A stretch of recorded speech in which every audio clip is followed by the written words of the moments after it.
आज की मेहनत तुझे कल पहचान देगी कि तेरी आज की मेहनत तुझे कल पहचान देगी।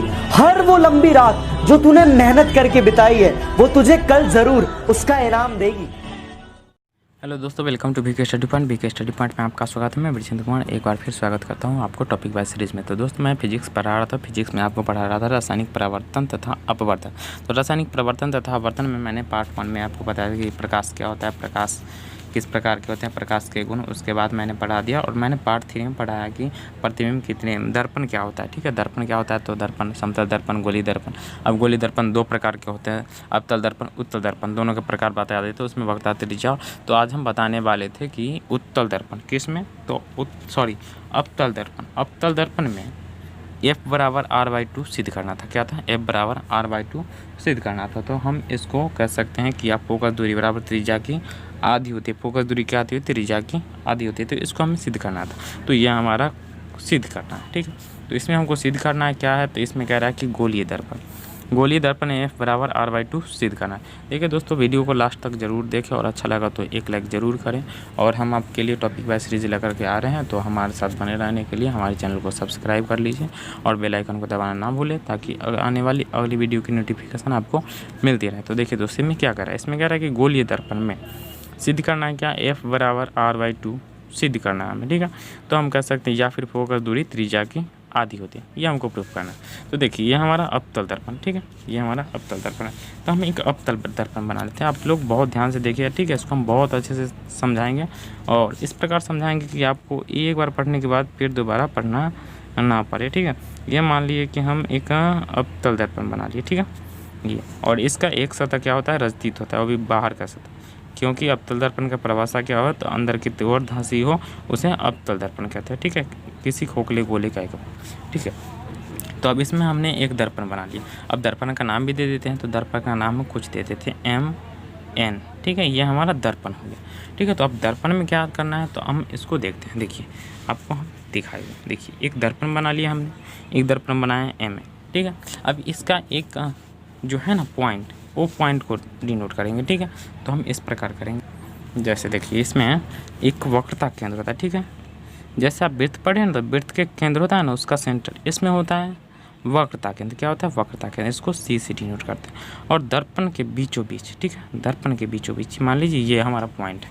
ठीक है, ये वक्रता केंद्र और दर्पण के ध्रुव को, वक्रता केंद्र और दर्पण के ध्रुव को मिलाने वाली रेखा को क्या कहते हैं?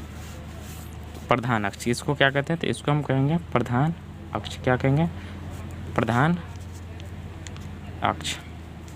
ठीक है, और ये जो हमारा पॉइंट है ना, ये बिंदु, इसको पोल कहेंगे। क्या कहेंगे? पोल यानी ध्रुव। क्या कहेंगे? ध्रुव। यहाँ देखिए, आपको दिखाए हुए हैं कि यह पोल है। ठीक है, अब इसमें क्या है, तो इसमें हम एक वस्तु रखते हैं। ठीक है, एक किरण है। ठीक है, और अनंत से आ रही। कहाँ से आ रही? तो अनंत से आ रही। मान लेते हैं कि ये हमारा किरण है। ठीक है, और ये हमारा अनंत से आ रही, ये हमारा किरण है। ठीक, और ये हमारा दर्पण से टकराया, ये हमारी आती हुई किरण। ठीक है, AB। ठीक है, ये हमारी क्या, तो ये हमारी आपतित किरण। इसको हम क्या कहेंगे? इसको हम कहेंगे आपतित किरण। क्या कहेंगे? आपतित किरण। ठीक है, और दर्पण से टकरा कर, ठीक है, अब देखिए, ये दर्पण से टकरा कर प्रधान अक्ष के जिस बिंदु पर काटेंगे ना, जैसे देखिए हम यहाँ पर काट देते हैं, ये आपतित किरण। ठीक है, ये आपतित किरण दर्पण से टकराकर ये परावर्तन के बाद प्रधान अक्ष के जिस बिंदु पर काट दिया ना, उसे क्या कहते हैं? तो उसे फोकस बिंदु कहते हैं। क्या कहते हैं? फोकस बिंदु। और इसे कैपिटल F से सूचित करते हैं। ये मैंने आपको बताया। ठीक है, अब क्या कहते हैं, अब इसके दूरी देखिए, दर्पण की वक्रता त्रिज्या और ध्रुव के केंद्र के बीच की दूरी को क्या कहते हैं?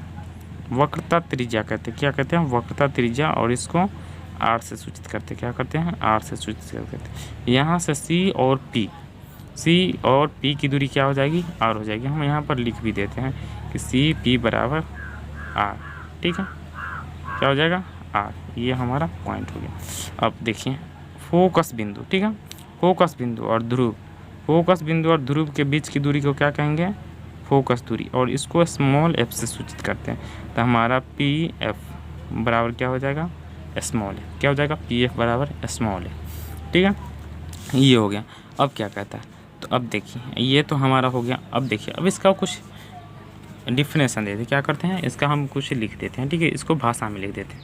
देखिए हमने लिखा, क्या लिखा कि माना कि हमने माना कि m और n, क्या है m और n एक अवतल दर्पण, क्या है एक अवतल दर्पण, ये अवतल दर्पण है और जिसका ध्रुव p है, और इसको हम भाषा में लिख देंगे, ठीक है, जिसका ध्रुव p है, ये देखिए p है ना, और क्या कर रहा है कि वक्रता केंद्र c है। देखिए हमारा जो है ये इसको क्या कहेंगे, इसको वक्रता केंद्र कहेंगे, क्या कहेंगे वक्रता केंद्र, ठीक है, ये हमारा वक्रता केंद्र है। प्रधान अक्ष के समांतर ए भी एक आपतित किरण है, ठीक है। ये जो हम फिगर बनाए ना इसको हम भाषा में लिखेंगे, ठीक है। तो हमको जितना मार्क्स आया ना ये 5-7 नंबर का आता है और ये 5-7 नंबर आपको बहुत ही आसानी से मिलने वाला है, तो आप हमारे साथ बने रहें। तो ये कहता है जिसका ध्रुव P है और वक्रता केंद्र C है, प्रधान अक्ष के समांतर ए भी एक क्या है आपतित किरण। देखिए ये किरण आ रही है, ठीक, ये आ रही है, तो हमारा क्या हो जाएगा ये आपतित किरण, ठीक है, आपतित किरण जो दर्पण से टकराकर, जो किससे टकराकर, ये जो हमारा मिरर है mm दर्पण, इससे टकराकर क्या होता है मुख्य फोकस से गुजरता है। देखिए यहाँ दर्पण से टकराकर ये हमारा मुख्य फोकस F बिंदु से गुजरा ना, तो ये हमारा फोकस बिंदु है, ठीक है। और इसकी बनावट की बात करें तो ए C से B को मिलाया गया, ठीक है। अब करेंगे कि C से हम B को मिलाते हैं, ठीक है। तो ये C से B को मिलाना मतलब क्या हो गया, आपको पढ़ाए थे प्रकाश के परावर्तन के नियम कि आपतित किरण, परावर्तित किरण तथा आपतित किरण तथा परावर्तित किरण के बीच आपतन बिंदु पर जो लंब डालते हैं उसे क्या कहते हैं, उसे अभिलंब कहते हैं। तो ये हमारा क्या हो जाएगा, ये हमारा अभिलंब हो जाएगा, क्या हो जाएगा ये हमारा अभिलंब हो जाएगा, ठीक। ये जो हम डैश डैश करके दिए ना, ये दिखाई दे रहा होगा थोड़ा थोड़ा आपको, ये हमारा अभिलंब हो गया, ठीक है। अब इसकी अभिलंब डाल दिया हमने। अब देखिए अब इसको हम प्रूफ करते हैं, ठीक है। इसका हम बनावट लिख लिया, ठीक है। C से B को मिलाया गया, हमने C से B को मिला दिया, अर्थात हमने लंब डाल दिया। क्या किया, C से B को मिलाया गया अर्थात हमने क्या किया, अभिलंब डाल दी, ठीक है, अभिलंब डाल।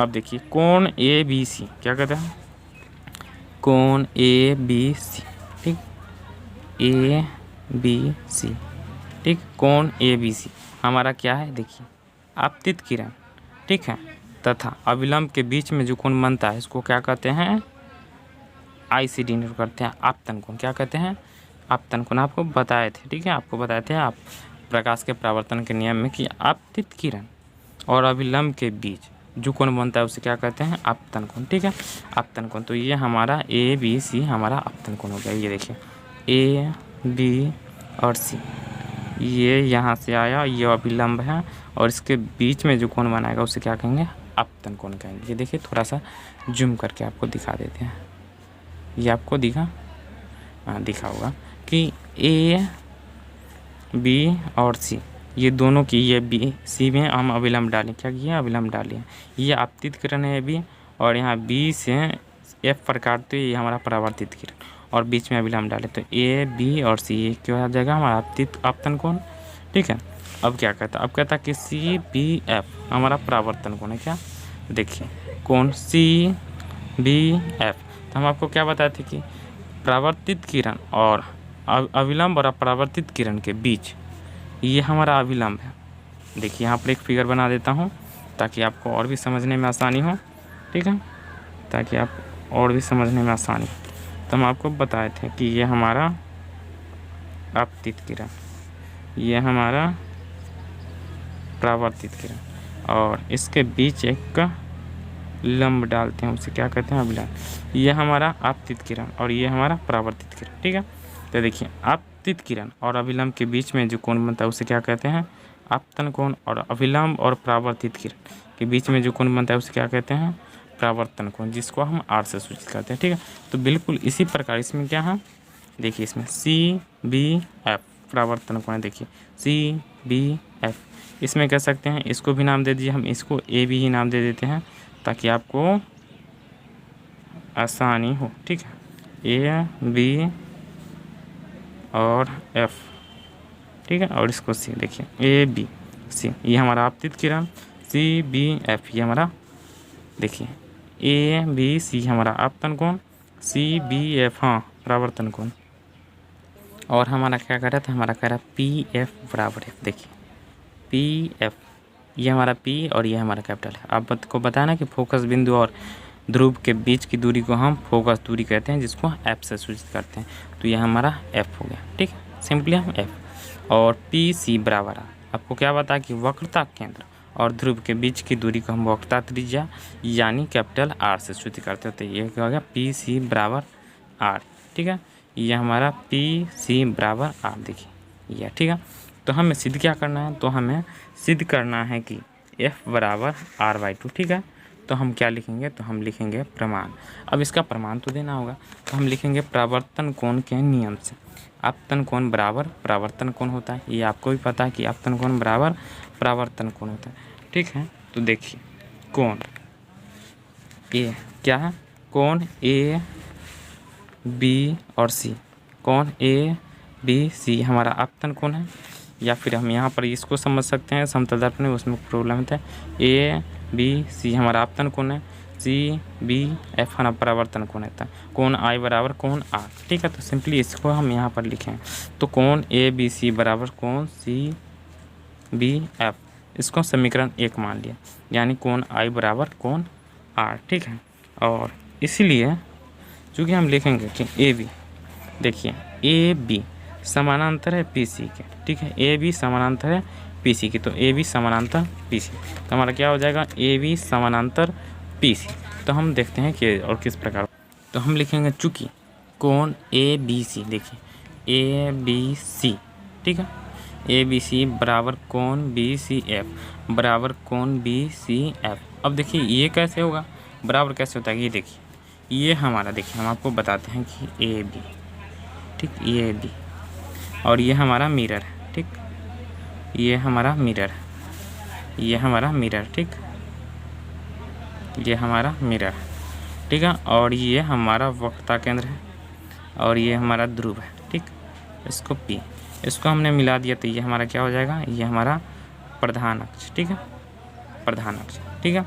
अब ये हमारी आपतित किरण है, ठीक है, ये हमारी आपतित किरण है ए बी, और ये दर्पण से टकराने के बाद मुख्य बिंदु यानी एफ से गुजरा, कहाँ से गुजरा है, एफ से गुजरा, ठीक है, एफ से गुजरा। तब देखिए हमको क्या कह रहा है, हमको कह रहा है कि कोण ए बी सी बराबर कोण बी सी एफ। तो देखिए ये हमारा सी है, ठीक है, और ये हमारा एफ, ठीक है। और इस पर हम अभिलंब डालते हैं, देखिए ये हमारा वक्रता केंद्र सी, हमारा ये मुख्य बिंदु फोकस यानी एफ, और इसमें हम अभिलंब डालेंगे, ठीक है, ठीक है। तो हमारा किस प्रकार का आकृति बना, ए बी सी, तो हमारा इस प्रकार का आकृति बना, देखिए तो ए बी, ठीक है, ए बी और सी। देखिए तो ये हमारा एकांतर कोण हुआ ना, ये कोण बराबर ये कोण होगा, एकांतर कोण के नियम से होगा ना। देखिए ये ए बी, ठीक है, और ये हमारा सी और ये एफ, ठीक है। तो देखिए इसमें क्या करा, कोण ए बी सी, देखिए कोण ए बी सी इसके बराबर होगा, देखिए ये कोण बराबर होगा इसके, तो क्या हो जाएगा, ए बी सी बराबर बी सी एफ, क्या हो जाएगा, बी सी एफ, किसके नियम से, तो एकांतर कोण के नियम से, ठीक है। तो हम लिखेंगे समीकरण 1 और 2 से, तो कोण सी बी एफ। अब समीकरण 1 में क्या कहता है, ठीक है, तो समीकरण 1 को दिखाते हैं। तो हमारा समीकरण 1 में कहता है कोण ए बी सी, क्या कहता है, हमको कहता है कि कोण ए बी सी बराबर कोण सी बी एफ, ये आपतन कोण और परावर्तन कोण के नाम से। यहाँ देखिए फिगर में बताते हैं ना कि ए बी सी बराबर क्या बताया, बराबर सी बी एफ, यानी ए बी सी यानी आपतन कोण बराबर सी बी एफ यानी परावर्तन कोण। तो ये हमारा समीकरण 1 था, ठीक है, समीकरण 1 था। और हमारा समीकरण 2 क्या बना है, तो समीकरण 2 बना है कि त्रिभुज कोण ए बी सी बराबर कोण बी सी एफ, ठीक है। तो समीकरण 1 और 2 से तो क्या कहता है, समीकरण ए बी सी बराबर, दोनों को हम एक साथ लिखेंगे, ठीक है। ये हमारा समीकरण 1 है और ये हमारा समीकरण 2, कोण ए बी सी बराबर क्या है, बी सी एफ, कोण बी सी एफ, ठीक है। हमारा इससे ये कट जाएगा तो क्या हमारा बचेगा, कोण सी बी एफ बराबर कोण बी सी एफ। ठीक है, तो हमारा यह समीकरण तीसरा हो जाएगा। ठीक है, तो देखिए हमारा क्या बचा, कोण सी बी एफ बराबर कोण बी सी एफ। देखिए आपको दिखाते हैं कि हमारा कोण ए बी सी से कोण ए बी सी कट गया, तो क्या बचा, कोण सी बी एफ। ठीक है, देखिए कोण सी बी एफ और क्या बचा, कोण बी सी एफ। तो हमारा कोण बी सी एफ। अब लिखेंगे त्रिभुज बी सी एफ में एक समद्विबाहु त्रिभुज। अब किस प्रकार समद्विबाहु त्रिभुज है, तो ये देखिए क्या कहता है कि कोण बी सी एफ, कोण बी सी एफ समद्विबाहु त्रिभुज। देखिए अब ये कोण बराबर होगा इस कोण के। ठीक है, ये कोण बराबर होगा इस कोण के। इसके सामने वाली भुजा और इसके सामने वाली भुजा, ये दोनों भुजा बराबर होगी। तो क्या होगा हमारा त्रिभुज बी सी एफ, क्या होगा बी सी एफ क्या है, एक समद्विबाहु त्रिभुज। तो क्या लिखेंगे, बी सी एफ एक समद्विबाहु त्रिभुज है, इसलिए बी एफ, देखिए इसलिए हमारा क्या हो जाएगा, बी एफ बराबर एफ सी। बी एफ ये भुजा और ये भुजा दोनों बराबर, ये कोण बराबर ये कोण, तो इसके सामने की भुजा ये और इसके सामने की भुजा ये, यानी बी एफ बराबर एफ सी। क्या हो जाएगा, बी एफ बराबर एफ सी, हमारा समीकरण 3। अब लिखेंगे चूँकि दर्पण का द्वारक बहुत छोटा है। ठीक है, क्या है देखिए दर्पण का द्वारक तो बहुत छोटा है ना, ये बी और ये पी। ठीक है, तो दर्पण का द्वारक बहुत छोटा होने के कारण बी बिंदु पी से बहुत निकट है। देखिए बी जो बिंदु है ना पी के बहुत निकट है ना, ये दर्पण का द्वारक है बहुत छोटा, और ये छोटा होने के कारण हमारा जो बी बिंदु है पी के बहुत निकट है। ठीक है, तो हम क्या कहेंगे, बी एफ। देखिए तो बी एफ बराबर पी एफ। ठीक है, तो हमारा ये बी एफ इसके बराबर हमारा ये होगा। ठीक है, देखिए ये बी एफ बराबर पी एफ। ठीक है, दर्पण के द्वारक छोटा होने के कारण। अब लिखेंगे समीकरण 3 और 4 से।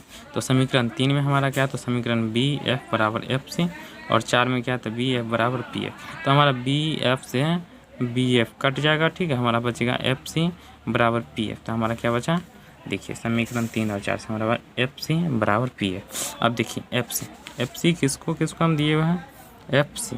ठीक है, एफ सी, तो एफ सी बराबर हम क्या लिख सकते हैं, अगर हमको इसको लिखना होगा एफ सी, तो हम क्या लिखेंगे, P C minus P F. ठीक है, कर सकते हैं ना, यानी पी एफ सी हमको लिखना होगा। ठीक है, तो एफ सी हमको लिखना होगा एफ सी, तो हम क्या करेंगे, P C minus P F यानी पी एफ। तो हमारा क्या हो जाएगा, एफ सी बराबर क्या हो जाएगा, देखिए एफ सी बराबर P C minus P F. ठीक है, अब देखिए पी सी का मान कितना है, तो पी सी का मान हमारा आर है। ठीक है, और पी एफ का मान कितना है, तो पी एफ का मान हमारा एफ।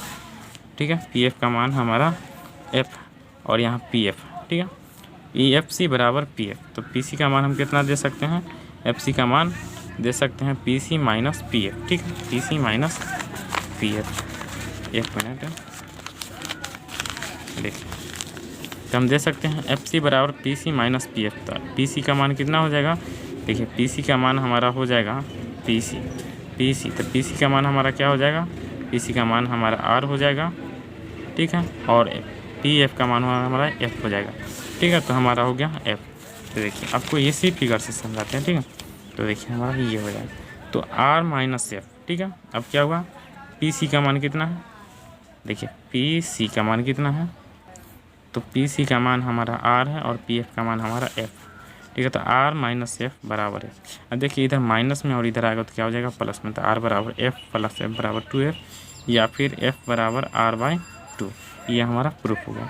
तो ये हमने किस में करके दिखाया, तो ये हमने गोलीय दर्पण के अवतल दर्पण में करके दिखा। तो हम नेक्स्ट पार्ट में आपको उत्तल दर्पण में करके दिखाएंगे। तो आप हमारे साथ बने रहे और शानदार तरीके से पढ़ते रहे। तो जय हिंद, जय भारत। और अच्छा लगा तो एक लाइक ज़रूर करें, अपने दोस्तों में शेयर करना ना भूलें, ताकि आपके साथ जो पढ़ रहे हैं उनको भी हेल्प मिल सके।